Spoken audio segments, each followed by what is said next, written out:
महाकवि कालिदास की अहंकार की कहानी। कहते हैं कि एक बार कालिदास को बहुत अहंकार हो गया कि मेरे पास सभी प्रश्नों के उत्तर हैं। वह एक गांव से गुजर रहे थे। उन्हें प्यास लगी तो उन्होंने द्वार पर खड़े होकर आवाज लगाई, माते पानी पिला दीजिए, बड़ा पुण्य होगा। स्त्री बोली, बेटा मैं तुम्हें जानती नहीं, पहले अपना परिचय दो। कालिदास ने कहा, मैं पथिक हूँ, कृपया पानी पिला दें। स्त्री बोली, तुम पथिक कैसे हो सकते हो? पथिक तो केवल दो ही हैं, सूर्य व चंद्रमा, जो कभी रुकते नहीं, हमेशा चलते रहते हैं। तुम इनमें से कौन हो, सत्य बताओ। कालिदास ने कहा, मैं मेहमान हूँ। स्त्री बोली, तुम मेहमान कैसे हो सकते हो? संसार में दो ही मेहमान हैं, पहला धन और दूसरा यौवन। इन्हें जाने में समय नहीं लगता। सत्य बताओ, कौन हो तुम? कालिदास बोले, मैं सहनशील हूँ। स्त्री ने कहा, नहीं, सहनशील तो दो ही हैं। पहली धरती, जो पापी पुण्यात्मा सबका बोझ सहती है, वह बीज बो देने से भी अनाज के भंडार देती है। दूसरे पेड़, जिनको पत्थर मारो फिर भी मीठे फल देती है। तुम सहनशील नहीं, सच बताओ तुम कौन हो? कालिदास बोले, मैं हठी हूँ।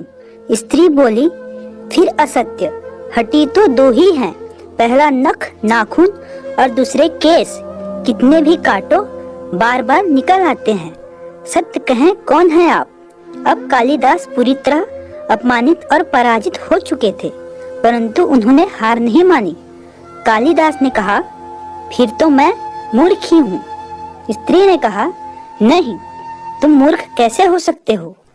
मूर्ख दो ही हैं, पहला वह राजा जो बिना योग्यता के भी सब पर शासन करता है, और दूसरा जिसको यह भी याद नहीं कि एक दिन मेरी मृत्यु निश्चित है, परंतु फिर भी पाप कर्म करता है। कुछ बोल न सकने की स्थिति में कालिदास वृद्धा के पैर पर गिर पड़े और बोले, तुम जीते, मैं हारा। वृद्धा ने कहा, उठो वत्स। आवाज सुनकर कालिदास ने ऊपर देखा तो साक्षात माता सरस्वती वहां खड़ी थी। कालिदास पुनः नतमस्तक हो गए। माता ने कहा, शिक्षा से ज्ञान आता है, न कि अहंकार। तूने शिक्षा के बल पर प्राप्त मान और प्रतिष्ठा को ही अपनी उपलब्धि मान लिया और अहंकार कर बैठे, इसलिए मुझे तुम्हारे चक्षु खोलने के लिए ये स्वांग करना पड़ा।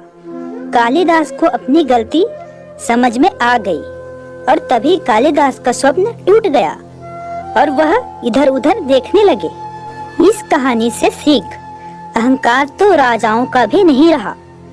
जहाँ मैं है वहीं अहंकार का जन्म होता है।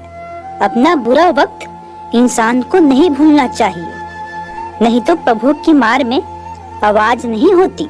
तो दोस्तों, ये हमारा वीडियो आपको कैसा लगा प्लीज कमेंट बॉक्स में कमेंट करके बताएं और हमारे चैनल को सब्सक्राइब भी कर लें। मिलते हैं नेक्स्ट वीडियो में, तब तक के लिए थैंक यू।